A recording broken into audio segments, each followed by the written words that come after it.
Hello student, welcome to our channel student guidelines. और आज हम लोग देखेंगे हिंदी वेस्ट बंगाल बोर्ड क्लास 12 के कुटज चैप्टर के कुछ प्रश्न उत्तर। तो चलिए देखते हैं। सबसे पहले हम लोग शुरू करेंगे व्याख्या मूलक प्रश्नों से। जैसा कि आप जानते हैं कि व्याख्या मूलक प्रश्न के उत्तर लिखना आता है, कुटज से भी आएगा, भाई बहन चैप्टर और नशा से इस साल आने वाले हैं। तो आप लोग अच्छी तरह से सारे व्याख्या मूलक प्रश्नों को देख लें। चलिए पहला व्याख्या मूलक प्रश्न को देखते हैं। ये जो ठिंगने से लेकिन शानदार दरख्त गर्मी की भयंकर मार खाकर और भूख प्यास की निरंतर चोट सह सह कर भी जी रहे हैं, इन्हें क्या कहूँ। सिर्फ जी ही नहीं रहे हैं, हंस भी रहे हैं। बेहा है क्या ये मस्त मौला है। कभी कभी जो लोग ऊपर से बेहया दिखते हैं उन्हें उनकी जड़ें काफ़ी गहरी बैठी रहती है। ये भी पाषाण की छाती फाड़ कर ना जाने किस अतल गहर से अपना भोग्य खींच लाते हैं। ये जो है जानते हैं हम लोग सभी कि ये कहाँ से लिया गया है। ये जो पंक्तियाँ हैं ये कुटज से लिया गया है। तो पूछा जाता है कि ये प्रस्तुत पंक्ति कहाँ से ली गई है, तो आप लिखिएगा कि प्रस्तुत पंक्ति कुटज नामक निबंध से लिया गया है।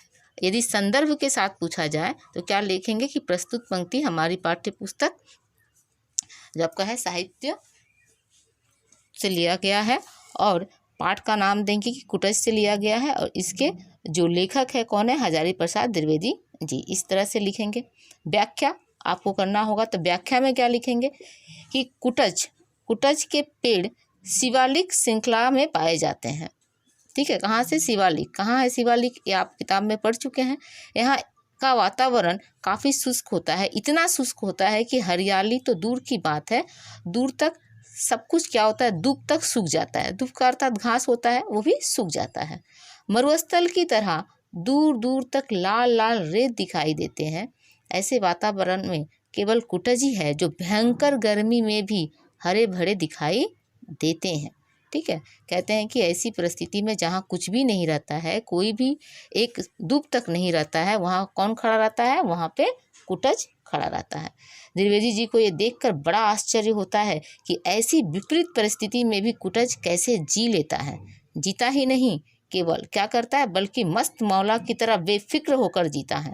ना जाने इसकी जड़ी कहाँ तक है, कितनी गहरी है इसकी जड़ें, ये पता लगाना भी मुश्किल है। और क्या कहते हैं कि ये अपना भोजन आखिर एक पौधा है, एक पेड़ है, तो उसको जीने के लिए भोजन की आवश्यकता है। तो वो अपना भोजन कहाँ से लाती है, पाताल की गहराइयों से भी खींचकर लेके आती है। क्योंकि हम लोग को पता है कि कुटज कहाँ पे है, कुटज शिवालिक की चोटी पे है, तो जाहिर सी बात है कि उसकी जो जड़ें होगी काफ़ी नीचे तक होगी, ऐसी स्थान पे जहाँ से उसको भोजन प्राप्त हो रहा होगा। आखिर क्या कहते हैं कि कुटज प्रतीक है, किनका प्रतीक है, उन कर्म योगियों का जो विषम परिस्थितियों में भी संसार को अपनी हरितिमा प्रदान करते हैं। उनका स्वयं का जीवन भले ही कष्टकारक हो, लेकिन वह संसार के कल्याण के लिए कुछ भी सहने को तैयार रहते हैं। संसार का अधिकांश महापुरुष इस उदाहरण के तौर पर रखे जा सकते हैं। किस उदाहरण पे, कुटज के उदाहरण पे। ठीक है, चलिए अगला व्याख्या देखते हैं। तो चलिए अगला व्याख्या देखते हैं। क्या अगला व्याख्या, बार बार मन विश्वास करने को उतारू हो जाता है कि यक्ष बहाना मात्र है। कालिदास ही कभी शापनेस्तिंग महित महिमा, साप से जिनकी महिमा का अंत हो गया होकर रामगिरी पहुँचे थे। अपने ही हाथों इस कुटज पुष्प का अर्घ्य देकर उन्होंने मेघ की अभ्यर्थना भी की थी। शिवालिक की इस अनुचित पर्वत श्रृंखला की भांति रामगिरी पर भी उस समय और कोई फूल नहीं मिला होगा। कुटज ने उनके संतप्त चित्त को सहारा दिया था। बड़भागी फूल है वह, धन्य हो कुटज, तुम गाढ़े की साथी हो। ठीक है, तो चलिए व्याख्या में क्या लिखेंगे। अगर संदर्भ पूछा जाएगा तो पता ही है क्या लिखेंगे। संदर्भ में लिखेंगे कि यह जो पंक्ति है ये कुटज पाठ से ली गई है और निबंध से ली गई है, और इसके लेखक कौन है, हजारी प्रसाद द्विवेदी जी। व्याख्या में क्या लिखेंगे, व्याख्या में लिखेंगे कि द्विवेदी जी का जो मन है वो बार बार कुटज को देखकर कुटज में जाकर उलझ जाता है। वो सोचते हैं कि कालिदास के लिए तो यह यक्ष मात्र से बहाना ही रहा होगा। दरअसल कालिदास को स्वयं ही इस कुटज के फूल से बड़ा सहारा मिला होगा, इसलिए क्योंकि इस फूल ने उनके दुखी हृदय को सहारा दिया होगा। निश्चय ही वो जो रामगिरी पर्वत पर था, उस पर्वत पर कालिदास को कुटज के अलावा, कुटज के अतिरिक्त कोई और फूल नजर नहीं आया होगा। इसी फूल ने कालिदास के संतप्त मन को सहलाया होगा। इस दृष्टिकोण से देखे तो कुटज भी अपने आप में बड़े भाग्य वाला है, जिसे कालिदास जैसे विद्वान का साथ मिला। कुटज ने चूंकि दुख के समय कालिदास का साथ दिया था, इसीलिए लेखक कुटज को धन्य कहते हैं और कहते क्या है कि बुरे समय पर साथ देने वाला वह साथी है। कौन? कुटज। चलिए अगला देखते हैं आगे क्या है। जो कालिदास के काम आया हो उसे ज़्यादा इज्जत मिलनी चाहिए। मिली कम है, पर इज्जत तो नसीब की बात है। रहीम को मैं बड़े आदर के साथ स्मरण करता हूँ। दरिया दिल आदमी थे, पाया सो लुटाया। लेकिन दुनिया है कि मतलब से मतलब है, रस चूस लेती है, छिलका और गुठली फेंक देती है। सुना है रस चूस लेने के बाद रहीम को भी फेंक दिया गया था। ठीक है, ये पंक्तियाँ कहाँ से ली गई है? निबंध कुटज से, और लेखक कौन है? हजारी प्रसाद द्विवेदी जी। क्या लिखेंगे? द्विवेदी जी क्या कहते हैं इस दुनिया के बारे में? उन्होंने इस पंक्ति के माध्यम से हमारे सामने रखा गया है, ये प्रसंग है। ठीक है, तो क्या लिखेंगे कि द्विवेदी जी कहते हैं कि यह कुटज बुरे समय में कालिदास के काम आया था, इसलिए वह सम्मान पाने का अधिकारी है। लेकिन जितना सम्मान कुटज को मिलना चाहिए वो उसको नहीं मिल पाया। कारण बताते हुए क्या कहते हैं? कारण बताते हुए कहते हैं कि सम्मान पाना तो भाग्य की बात है, मतलब जिसके भाग्य में सम्मान लिखा होगा उसको मिलेगा। उदाहरण भी देते हैं। उदाहरण देते हुए कभी कहते हैं, किसका देते हैं उदाहरण? वो कभी रहीम को देते हैं। रहीम का उदाहरण देते हुए क्या कहते हैं कि रहीम एक दरिया दिल व्यक्ति थे। उन्होंने कविता के माध्यम से राज दरबार से जो भी पाया उसे लोगों के कल्याण के लिए खुले हाथों से लुटाया। इस संबंध में एक प्रसिद्ध दोहा भी है जो उन्होंने रहीम की दानशीलता के बारे में लिखा था। सीखे कहाँ नवाब जो ऐसी दैनी देन, ज्यों ज्यों कर ऊंचो करो त्यों तो नीचे नैन। कवि रहीम ने भी उत्तर दिया था कि ये काफ़ी ही प्रसिद्ध दोहा है। दिनहार को और है भेजस सो दिन रैन, लोग भ्रम हम पर करे धरे याते नीचे नैन। ठीक है, तो कहते क्या है कि लेकिन एक समय ऐसा भी आया था जब उन्हें जहांगीर के दरबार से निकाल दिया गया था तथा वह जीवन के अंतिम दिनों में एक रोटी के मोहताज हो गए थे।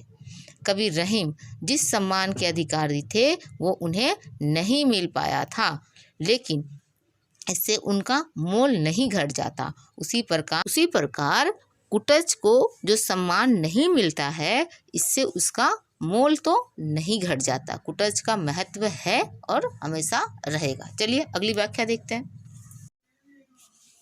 अगला है, पंडितों ने बताया है कि संस्कृत भाषा के अनेक शब्द जो अब भारतीय संस्कृत के अवच्छेद अंग बन गए हैं, इसी श्रेणी की भाषा के हैं। कमल, कंबू, तांबुल आदि शब्द ऐसे ही बताए जाते हैं। पेड़ पौधों, खेतों के उपकरणों और औजारों के नाम भी ऐसे ही हैं। कुटज भी तो क्या आश्चर्य! संस्कृत भाषा ने शब्दों के संग्रह में कभी छूत नहीं मानी। ना जाने किस किस नस्ल के कितने शब्द उसमें आकर अपने बन गए। पंडित लोग इसकी छानबीन करके हैरान होते हैं। संस्कृत सर्वग्रासी भाषा है। कहाँ से लिया गया है? तो हमारी ये प्रस्तुत पंक्ति निबंध कुटज से ली गई है और इसके लेखक कौन है? हजारी प्रसाद द्विवेदी जी लिखेंगे। व्याख्या में क्या लिखेंगे? व्याख्या में लिखेंगे कि द्विवेदी जी बताते हैं कि भाषा विज्ञान के अनेक विद्वानों का ऐसा मानना है कि संस्कृत भाषा के बहुत सारे शब्द जो है वो आग्नेय परिवार के हैं।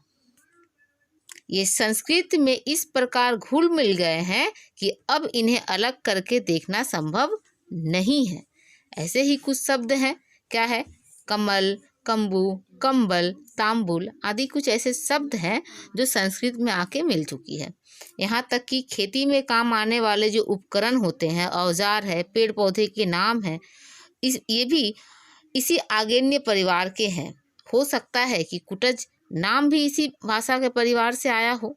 इसमें आश्चर्य जैसी कोई बात नहीं है, क्योंकि संस्कृत जो भाषा है वो दूसरी भाषाओं के शब्दों के साथ किसी तरह का छूत का व्यवहार नहीं रखता है। ना जाने कितनी ऐसी भाषा के शब्द हैं जो संस्कृत में आए हैं और संस्कृत ने उन्हें ऐसे अपना लिया हो जैसे कि मानो दूसरी भाषा कहीं से आई ही नहीं है, उन्हीं के अंदर समाई हुई है। जब भाषा वैज्ञानिकों को छानबीन में ऐसे तथ्यों का पता चलता है तो एक बार वो हैरान रह जाते हैं। क्यों? इन्हीं गुणों के कारण तो संस्कृत को सर्वग्रासी भाषा के नाम से भी जाना जाता है। अगला देखेंगे। याज्ञवल्क्य बहुत बड़े ब्रह्मवादी ऋषि थे। उन्होंने अपनी पत्नी को विचित्र भाव से समझाने की कोशिश की। सब कुछ स्वार्थ के लिए है। पुत्र के लिए पुत्र प्रिय नहीं होता, पत्नी के लिए पत्नी प्रिय नहीं होती, सब अपने मतलब के लिए प्रिय होते हैं। ठीक है, ऐसी जो लाइन है यहाँ से लेके कहाँ तक होगा, केवल प्रचंड स्वार्थ, यहाँ तक के लाइन है। यहाँ से कोई भी पंक्ति उठा के आपको दे देगा, आगे या पीछे से हम उसको भावार्थ में लिखेंगे। क्या लिखेंगे, कहाँ से लिया गया है, कुटज निबंध से लिया गया है और लेखक कौन है, हजारी प्रसाद द्विवेदी जी। व्याख्या में क्या कहते हैं कि याज्ञवल्क्य जो राजा थे, जनक के समकालीन बहुत बड़े ब्रह्मवादी ऋषि रहे। उनका ये मानना था कि सारे जो रिश्ते हैं, सांसारिक रिश्ते हैं, जो भौतिक रिश्ते हैं, वो सिर्फ स्वार्थ पर आधारित होता है। इसी बात को उन्होंने पत्नी को भी समझाने की कोशिश की कि सारे संबंधों की जड़ में जितने भी संबंध है, सब में स्वार्थ छिपा हुआ है। जहाँ कहीं भी हम प्रेम देखते हैं वहीं स्वार्थ है। उनके विचारों में भारतीय परिवेश जो है वो चौंकाने वाला है, क्योंकि हम वसुदैव कुटुंबकम में विश्वास करते हैं। हालांकि यह बात उनकी पत्नी के समझ से भी परे हो जाती है। ऋषि कहते हैं आगे, उनकी और जो विचार है वो अपने प्रतिपादन करते हुए क्या कहते हैं कि मनु स्मृति के बाद जो याज्ञवल्क्य की स्मृति है, इनका महत्व है। इस स्मृति पर ज्ञानेश्वर के बाद इसी ग्रंथ का महत्व है। इस स्मृति पर ज्ञानेश्वर की टीका जो पिता अक्षर के नाम से प्रसिद्ध हिंदू कानून के संबंध में आज भी सबसे अधिक प्रामाणिक मानी जाती है। पश्चिम के हॉब्स और हेल्वेसियस जैसे विचारकों के विचार भी याज्ञवल्क्य के विचारों से मेल खाते हैं।